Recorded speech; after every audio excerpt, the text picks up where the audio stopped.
Assalamualaikum warahmatullahi wabarakatuh. Izin memperkenalkan diri, nama Dian April Octavia dengan NPM 217533046 dari Program Studi Manajemen Informatika.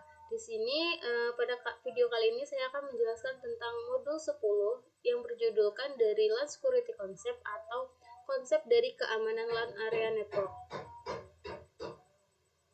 Nah, di sini terdapat beberapa topik yang akan kita bahas beserta tujuan dari topik-topik yang akan kita bahas kali ini. Yang pertama di sini ada endpoint security. Di sini tujuannya yaitu untuk menjelaskan cara menggunakan keamanan endpoint security tersebut untuk mengurangi serangan dari luar. Kemudian untuk access control yaitu bertujuan untuk menjelaskan bagaimana perintah AAA dan juga 8021X yang digunakan untuk mengautentikasikan LAN area network pada serangan titik akhir. Kemudian yang ketiga ada layer 2 security threats, yaitu untuk mengidentifikasikan kerentanan pada layer 2. Yang keempat yaitu ada MAC address table attack, yang dimana bertujuan menjelaskan bagaimana serangan table MAC address dan juga membahayakan keamanan LAN security. Kemudian yang kelima ada LAN attack, yang dimana menjelaskan serangan LAN membahayakan keamanan LAN security tersebut. Oke, kita langsung masuk ke dalam poin yang pertama, yaitu di sini kita akan membahas tentang endpoint security atau keamanan titik akhir. Nah, di sini dalam network attack today itu di sini the news media currently cover attack enterprise network. Civilians search the internet of last network attack to find out to update information on current attack.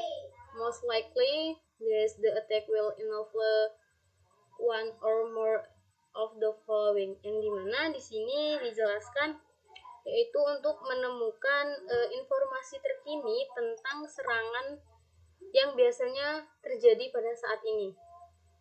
Serangan ini akan melibatkan beberapa dari hal berikut ini, yaitu yang pertama ada distribute denial of service atau DDoS, dan of service DDoS atau biasanya serangan ini itu terkoordinasi dari banyaknya perangkat. Biasanya dari beberapa perangkat tersebut dikenal dengan zombies. Kemudian dengan tujuannya juga untuk merendahkan atau menghentikan akses dari publikasi situs web atau juga dari research dari organisasi tersebut. Kemudian yang kedua ada data breach, yang dimana data breach ini adalah pelanggaran data dari serangan di mana biasanya serangan itu terjadi pada server atau host pada organisasi atau data yang berkompromi untuk mencuri sebuah informasi rahasia. Kemudian yang ketiga ada malware, yang dimana ini serangan yang menginfeksikan host pada organisasi tersebut. Contohnya kayak seperti perangkat lunak yang berbahaya, kemudian dia bisa menyebabkan berbagai masalah. Contoh singkatnya yaitu di sini ada ransomware, such of WannaCry, yang dimana itu dia mengenkripsikan data pada host dan mengunci aksesnya, sehingga harus ada uang tebusan bayaran dari akses kunci dari host tersebut. Kemudian masih lanjutan dari perangkat keamanan jaringan tersebut, dari berbagai keamanan jaringan diperlukan untuk melindungi di sini untuk melindungi perimeter jaringan tersebut dari akses perangkat luar atau outside access, dapat mencakup dari ada pendukung dari dalam, yaitu di sini ada Virtual Private Network atau VPN. Di sini biasanya menyediakan koneksi yang aman ke pengguna jarak jauh di jaringan publik dan juga ke jaringan perusahaan. Layanan VPN dapat diintegrasikan ke dalam firewall. Kemudian yang kedua yaitu ada Next Generation Firewall atau NGFW, yang dimana providernya itu menyediakan inspeksi paket stateful packet inspection atau aplikasi yang memfasilitasi dari kontrol dan juga sistem pencegahan intrusi garansi berikutnya, atau di sini ada NGIPS. Kemudian ada juga perlindungan malware atau Protect EMP, dan juga ada URL filtering. Ketiga ada Network Access Control atau NAC, yaitu dia menginkludkan Authentication, Authorization, and Accounting atau Triple E dari service. Kemudian di sini juga ada endpoint are hosts which commonly consist of laptops, desktop, server, dan juga iPhone. Ini perangkat endpoint ini tuh biasanya adalah host yang umum. Biasanya itu ada laptop, desktop, server, dan juga telepon IP. Kemudian perangkat dari perangkat milik karyawan ini yang rentan terdapat serangan dari malware itu biasanya berasal dari email atau penelusuran dari web browsing ya. Kemudian di sini ada endpoint the typical use traditional atau biasanya menggunakan fitur keamanan basis host tradisional ya di sini endpointnya. Kemudian host basic security features such as antivirus atau anti malware itu biasanya ada kayak antivirus, anti malware, firewall berbasis host, dan juga sistem pencegahan intrusi yang berbasis atau HIPSS. Ini biasanya keamanan yang biasa digunakan. Kemudian di sini ada endpoint yang biasa paling baik dilindungi dari kombinasi dari NACP, AMP, Software and Email Security Appliance atau ISA, dan juga ada Web Security Appliance atau WSA. Kemudian di sini ada Cisco Email Security Appliance atau alat keamanan email Cisco, yang dimana perangkat Cisco atau ISA dirancang untuk membantu simple mau transfer dari protokol atau biasa disebut dengan SMTP. Cisco ISA terus diperbarui dengan umpan waktu yang nyata dan juga Cisco Tools. Dan intelijen ancaman ini ditarik oleh Cisco ISA setiap 3 hingga 5 menit.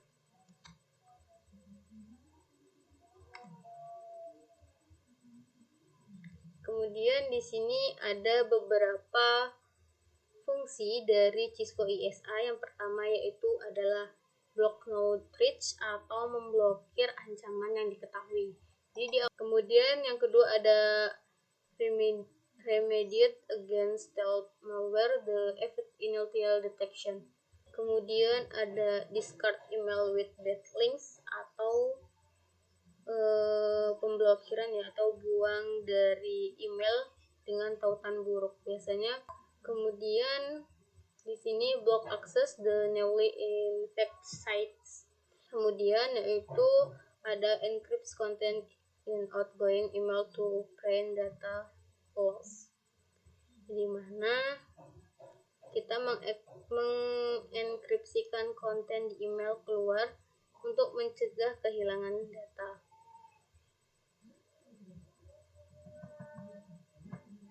Kemudian di sini ada Cisco Web Security Plans, masih lanjutan tadi, yaitu di sini menjelaskan bahwa Cisco Web Security Plans atau WSA adalah teknologi dari mitigasi berbasis web.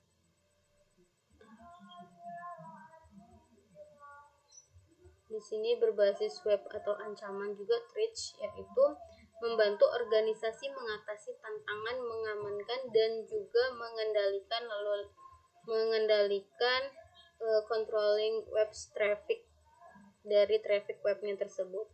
Kemudian yang kedua ada Cisco WSA menggabungkan perlindungan malware. Di sini ada perlindungan malware dari tingkat lanjutan. Kemudian ada visibilitas dari kontrol aplikasinya.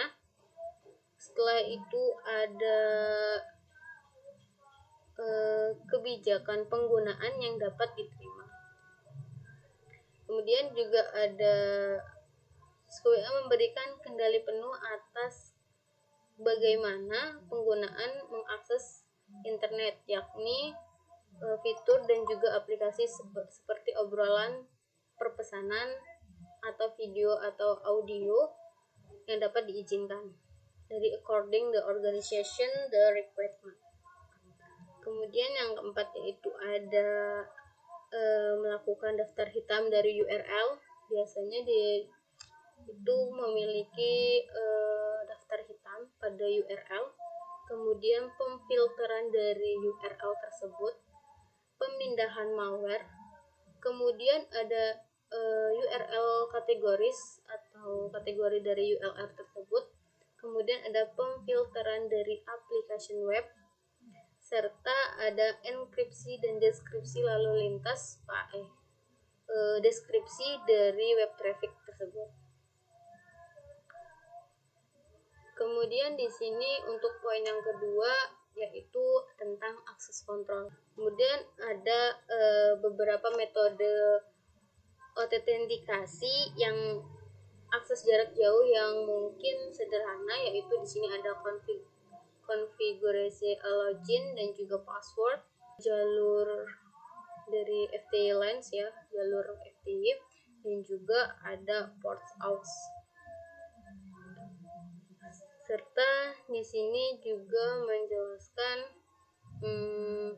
bagaimana SSH itu dalam bentuk jarak jauh itu aman, yaitu kita dapat di sini kalau kita menggunakan SSH kita membutuhkan beberapa username dan juga password yang bakal kita remote. Kemudian ada username dan juga password untuk diautentifikasikan secara lokal. Kemudian ada juga metode database lokal atau local database method ya, yang memiliki keterbatasan beberapa. Di sini ada user account yang dikonfigurasikan secara lokal di setiap perangkat yang tidak terukur. Kemudian ada metode yang menyediakan metode autentikasi atau fallback.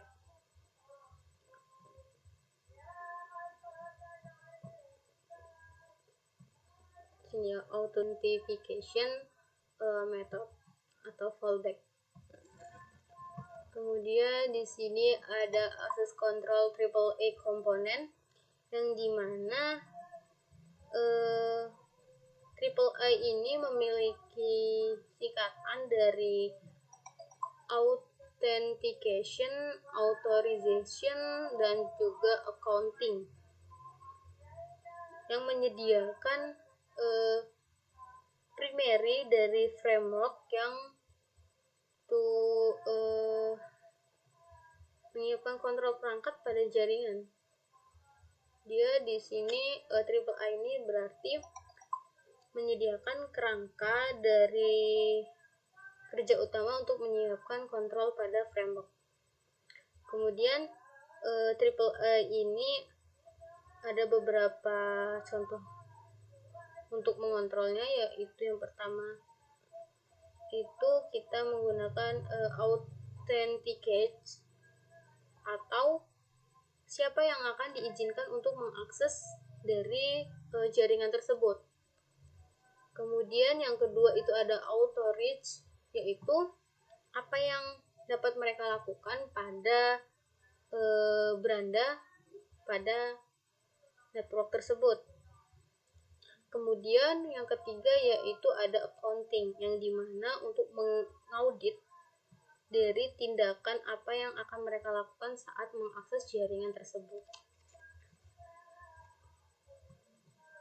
Kemudian di sini saya akan menjelaskan satu persatu tentang triple A, yaitu yang pertama ada authentication atau biasa kita panggil dengan local and server based atau berbasis server. Lokal yang berbasis server adalah dua metode umum untuk mengimplementasikan dari triple A authentication.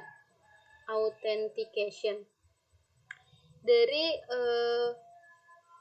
authentication dari local triple A ini ada beberapa metode.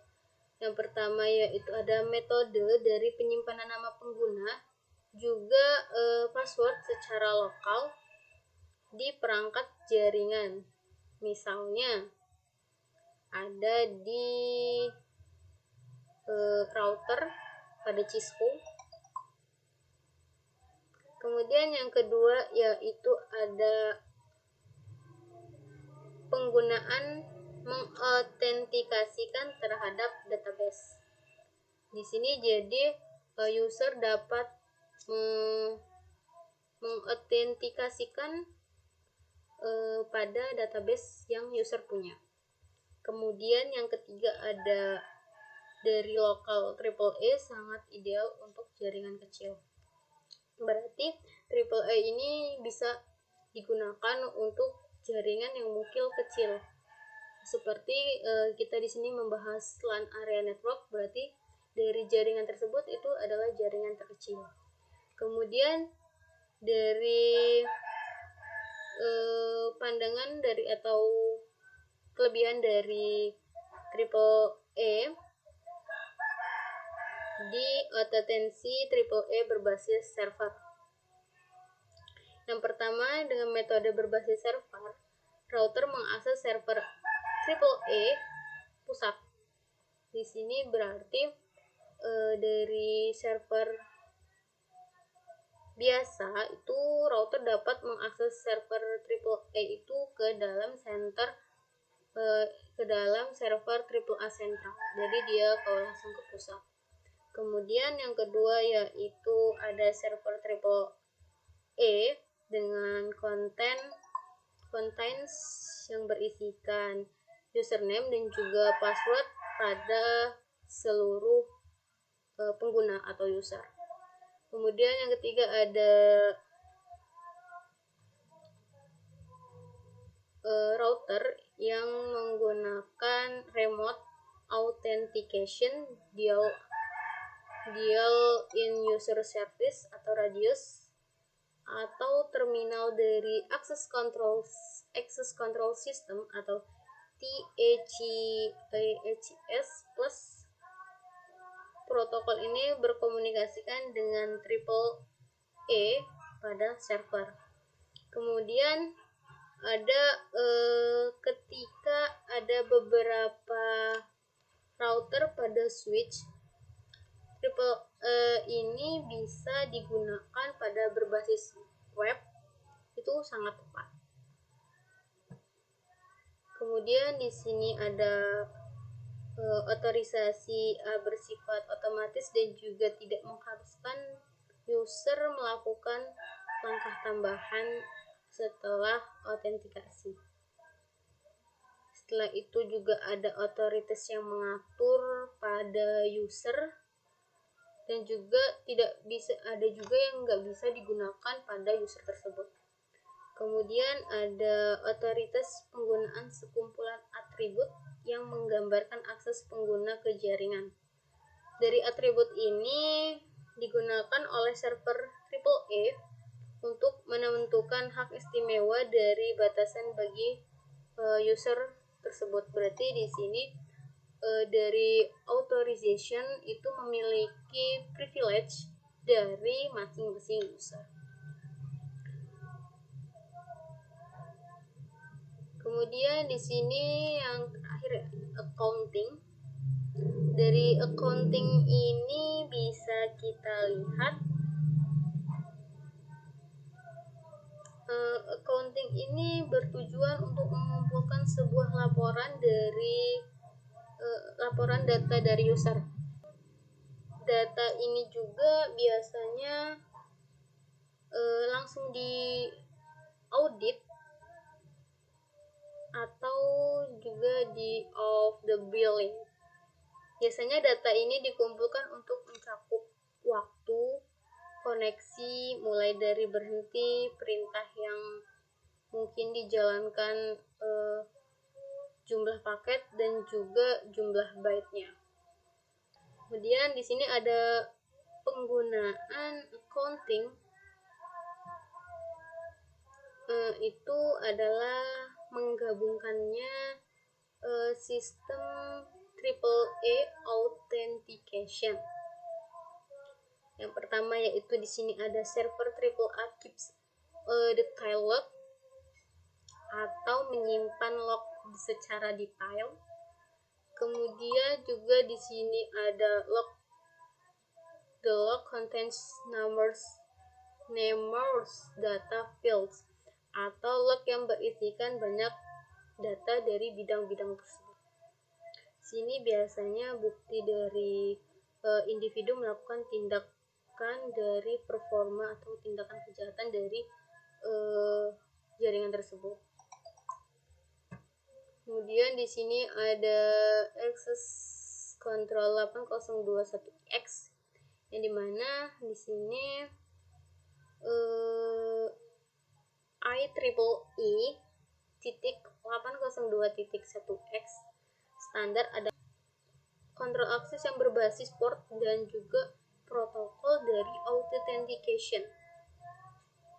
Biasanya dia itu membatasi dari work session yang nggak sah untuk terhubung ke LAN. Jadi biasanya dia itu membatasi jaringan yang memang bukan ranahnya terhubung ke dalam LAN.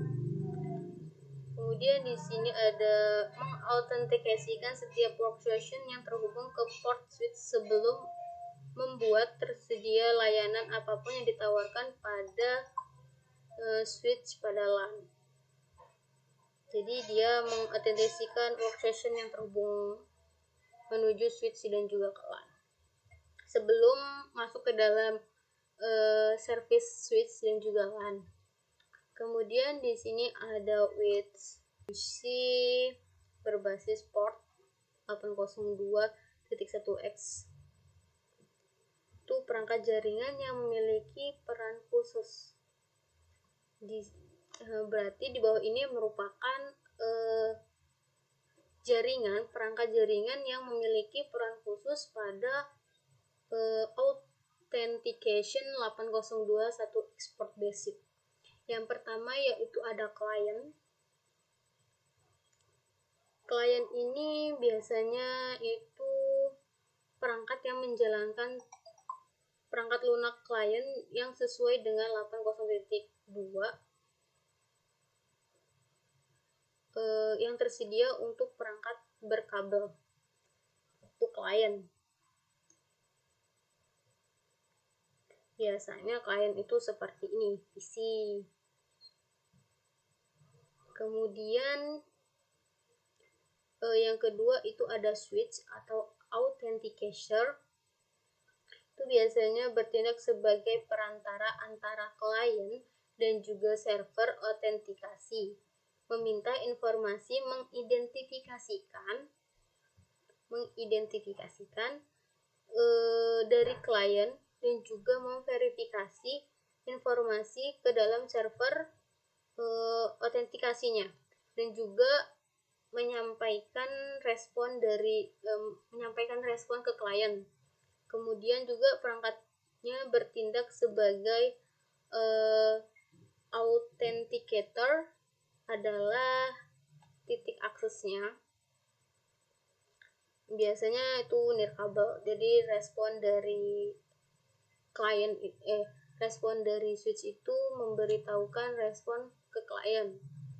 Kemudian yang ketiga yaitu ada authentication server, yang dimana server memvalidasi identitas klien dan memberitahu bahwa switch atau titik akses nirkabel itu klien diberi izin, jadi tidak diizinkan untuk mengakses layanan lain dan juga beralih.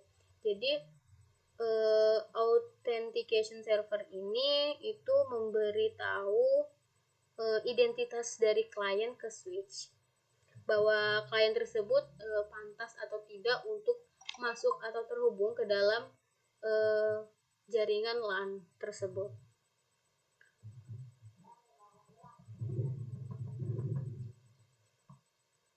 Kemudian kita ke topik yang ketiga, yaitu ada Layer 2 Security Desk.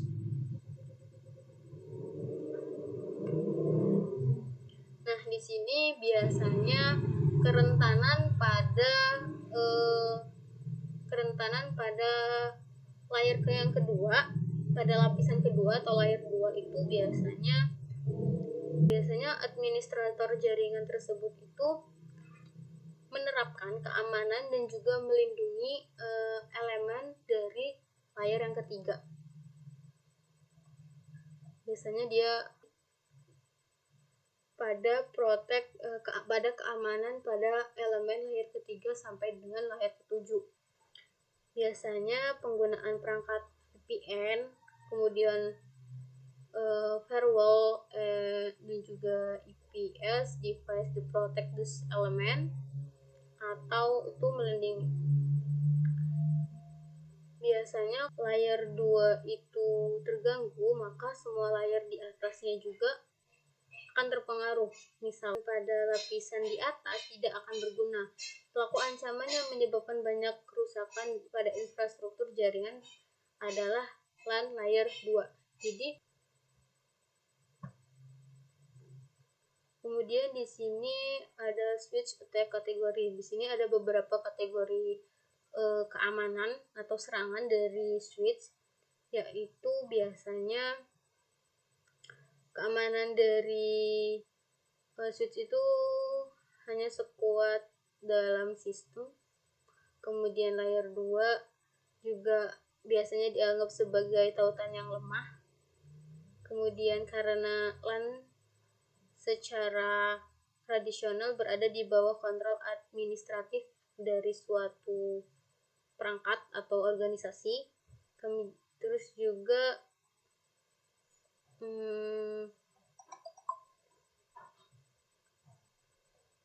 ada beberapa kategori dari serangan attack pada switch, yaitu yang pertama ada MAC table attack, yang dimana di sini contohnya adalah serangan dari include MAC address flooding.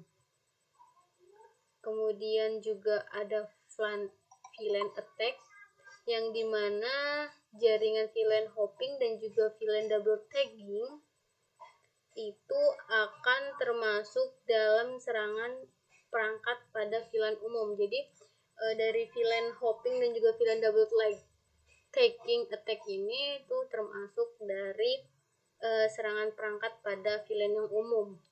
Kemudian yang ketiga ada DHCP attack, yang dimana termasuk dari kelaparan atau starvation dari DHCP spoofing attack. Kemudian RP attacks, yaitu termasuk spoofing atau serangan dari ARP precision attack. Kemudian ada serangan spotting alamat termasuk ada address spotting attack, yang dimana itu termasuk dari jaringan spotting alamat IP. Kemudian ada serangan attack STP attack, yaitu termasuk serangan memanipulasi spanning dari protokol. Kemudian di sini ada switch attack mitigation technique, yang dimana di sini ada beberapa solusi dan juga keterangan yang akan kita bahas. Yang pertama yaitu ada port security, yang dimana port security ini mencegah berbagai jenis serangan, termasuk serangan dari including MAC address, kemudian juga ada serangan dari DHCP starvation attack. Kemudian yang kedua ada DHCP snooping, yaitu adalah mencegah dari DHCP starvation, dan juga ada DHCP dari spoofing attack. Kemudian yang kedua ada dynamic ERP inspection atau DAI, yaitu mencegah spoofing ERP dari ERP positioning attack. Kemudian yang keempat yaitu ada IP source guard, yaitu mencegah dari serangan dari spoofing alamat MAC address dan juga IP attack. Setelah itu kita pada solution dari layer 2 atau layer kedua, yaitu tidak akan efektif jika protokol dari manajemen itu tidak diamankan. Jadi ada beberapa rekomend dari strategi yang kami sarankan. Yang pertama yaitu berikut merupakan strategi yang mungkin bisa dipakai, atau ini adalah strategi yang disarankan, yaitu yang pertama ya selalu dari solution dari layer kedua itu yaitu ada efektif dari manajemen protokol dari not secure, dan juga di sini kita memiliki strategi yang mungkin rekomend. Yang pertama yaitu selalu digunakan varian aman dari protokol seperti SSH, kemudian Secure Copy Protocol atau SCP, Secure FTP, dan juga ada Secure Socket Layer, Transport Layer Security, dan lain sebagainya. Kemudian yang kedua yaitu mempertimbangkan untuk menggunakan jaringan manajemen out of band atau untuk mengelola perangkat. Jadi di sini kita bisa menggunakan consider dari out of the band management dan juga network of management device. Kemudian yang ketiga yaitu ada menggunakan VLAN manajemen khusus, di mana hanya ada lalu lintas manajemen. Kemudian yang keempat yaitu menggunakan ACL dari untuk memfilter akses yang tidak diinginkan. Kemudian di sini kita masuk ke tahap yang materi yang keempat, yaitu ada MAC address and table attack, yang dimana di sini switch operation review itu adalah beralih menuju tinjauan dari switch operasinya, yaitu di sini membuat keputusan dari switch LAN layer 2 untuk membuat tabel berdasarkan alamat MAC address sumber dari bingkai yang diterima atau dari frames yang receive atau yang diterima. Kemudian this is called MAC address table. Biasanya ini nih disebut dengan MAC address table atau table dari MAC address. MAC address table ini digunakan untuk menggantikan frame secara efisien. Jadi cara ini itu bisa atau mereview, kita bisa melihat bagaimana dari source dari MAC address table-nya. Jadi kita dapat melihat table dari MAC address tersebut. Jadi di sini biasanya kita menggunakan perintah dari show MAC address table dynamic. Jadi nanti dia bakal keluar dari tabel-tabel MAC address pada jaringan tersebut. Kemudian di sini ada MAC address table flooding, atau biasanya switch akan bekerja pada sumber resource pada store MAC address. Yang pertama yaitu ada MAC address flooding attack, yaitu serangan banjir dari alamat MAC address-nya yang memanfaatkan batasan ini dengan memboarding switch dengan alamat MAC address palsu. Biasanya dia bakal bahasa kita menghack dari source MAC address tersebut di bagian switch. Kemudian yaitu biasanya switch juga memperlakukan frame sebagai unique hash yang tidak dikenal dan juga mulai melakukan membanjiri semua lalu lintas masuk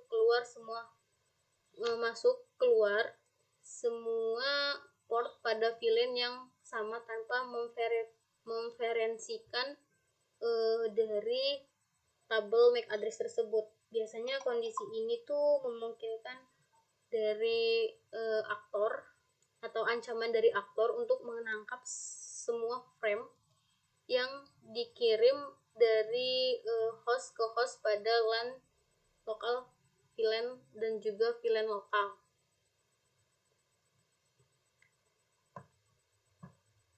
Kemudian di sini ada MAC address table attack mitigation, yaitu untuk mengurangi serangan overflow pada tabel MAC address. Juga administrator jaringan harus menerapkan keamanan pada port tersebut. Jadi dari mitigasi serangan tabel MAC address ini kita harus mengurangi serangan dari overflow attack-nya. Biasanya keamanan port hanya mengizinkan sejumlah alamat MAC address sumber tertentu untuk mempelajari port keamanan pelabuhan pada yang kita bahas pada modul ini. Kemudian yang kelima yaitu ada LAN attack. Nah, di sini pada LAN attack atau serangan pada flopping atau hopping pada VLAN attack itu biasanya memungkinkan enable traffic from ini dilihat dari pada VLAN hopping attack ini biasanya aktor itu mendapatkan ancaman dari konfigurasi host untuk bertindak seperti switch. Biasanya memanfaatkan fitur port trunking otomatis. Jadi dia itu biasanya menggunakan fitur untuk VLAN hopping attack ini, fitur dari automatic trunking port yang diaktifkan pada default di sebagian besar pada switch.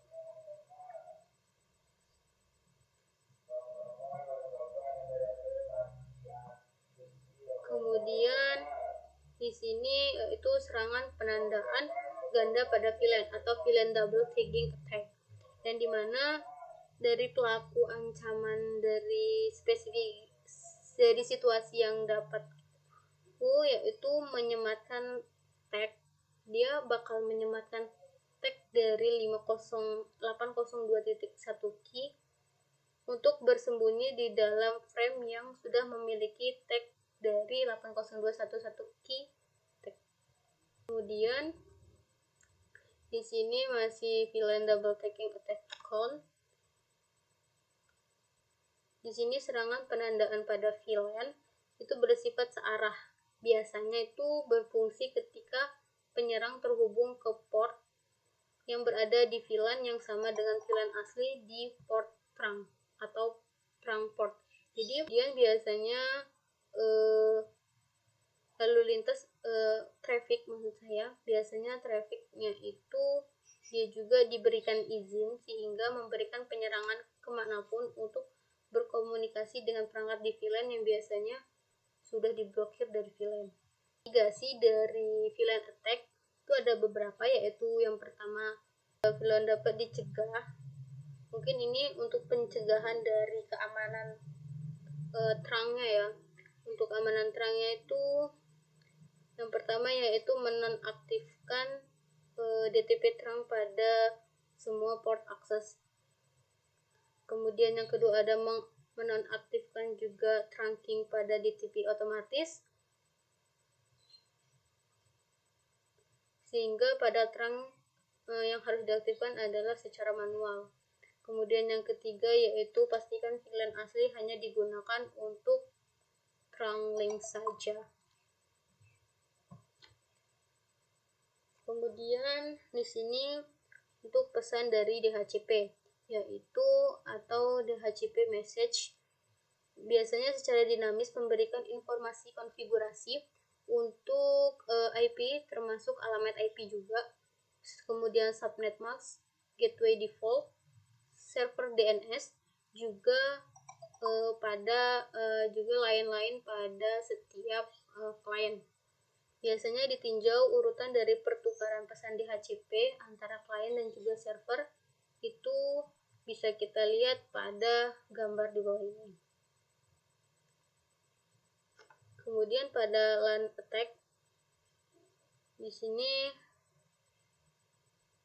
biasanya dari DHCP startion attack itu bertujuan untuk serangan dari pembuatan DOS untuk menghubungkan klien. Biasanya serangan DHCP ini masuk ke dalam alamat IP yang disewakan untuk mencoba untuk menyewa semuanya. Jadi this allows them all.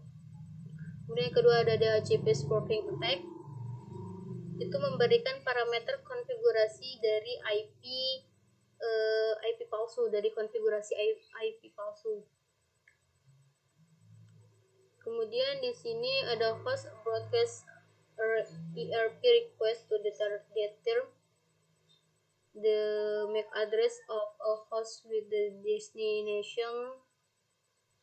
Itu biasanya permintaan dari ERP ini untuk menentukan alamat MAC address pada sebuah host dengan alamat IP tujuan.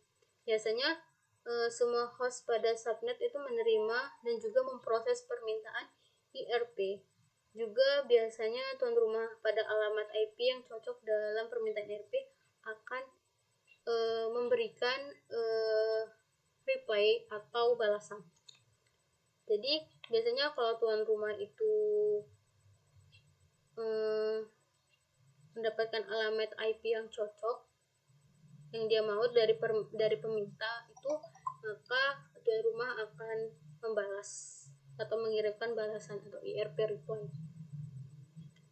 Kemudian yang ketiga ada attack can send a grudge ERP message. Ada di sini juga spoofing and array ARP dari peracunan yang dikurangi dengan menerapkan inspeksi ERP dinamis atau DAI.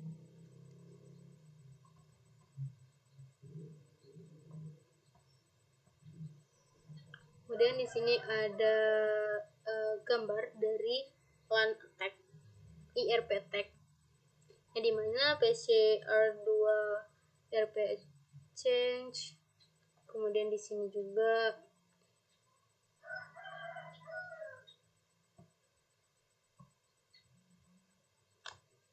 kemudian di sini ada attack address spoofing attack.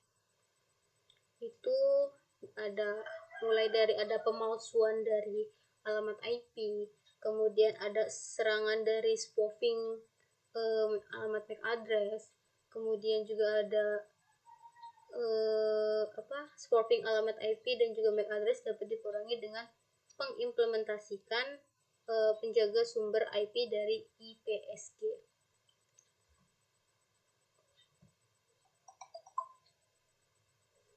Kemudian di sini ada STP attack. Itu penyerangan dapat menangkap semua prefix dari domain yang dialihkan secara langsung atau immediate switch domain.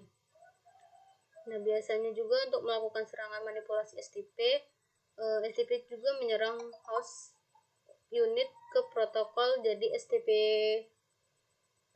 BPDU, yes. Kemudian untuk attack berikutnya yaitu di sini ada pengenalan pengintaian dari CDP. Nah, dimana pada CDP ini adalah protokol penemuan tautan layar kedua berpemilik yang diaktifkan di semua perangkat Cisco secara default, dan juga administratif jaringan juga menggunakan CDP untuk membantu mengkonfigurasikan dan juga memecahkan masalah perangkat jaringan. Kemudian ada informasi CDP yang dikirimkan melalui port yang mengaktifkan CDP pada siaran berkala, tidak terenkripsi dan juga tidak diautentifikasikan. Kemudian pada informasi CDP ini juga mencakup beberapa alamat IP dari perangkat seperti versi perangkat lunak yang iOS, kemudian platform, kemudian ada VLAN asli, juga ada perangkat yang menerima pesan CDP memperbarui basis data dari CDP-nya.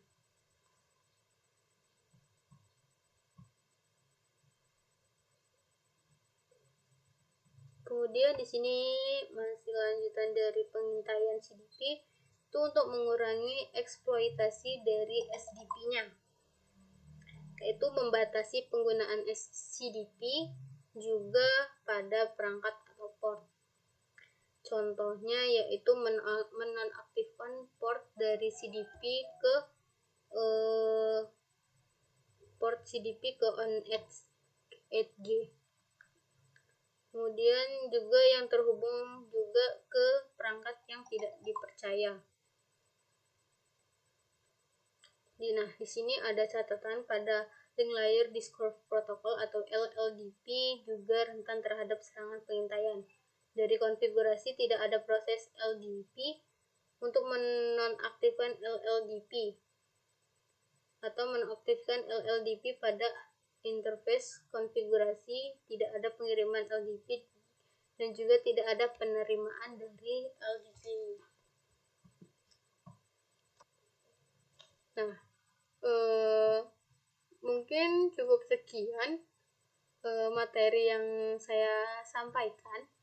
Bila ada kata-kata yang salah atau penyampaian saya yang kurang tepat, saya mohon maaf. Saya akhiri. Wassalamualaikum warahmatullahi wabarakatuh.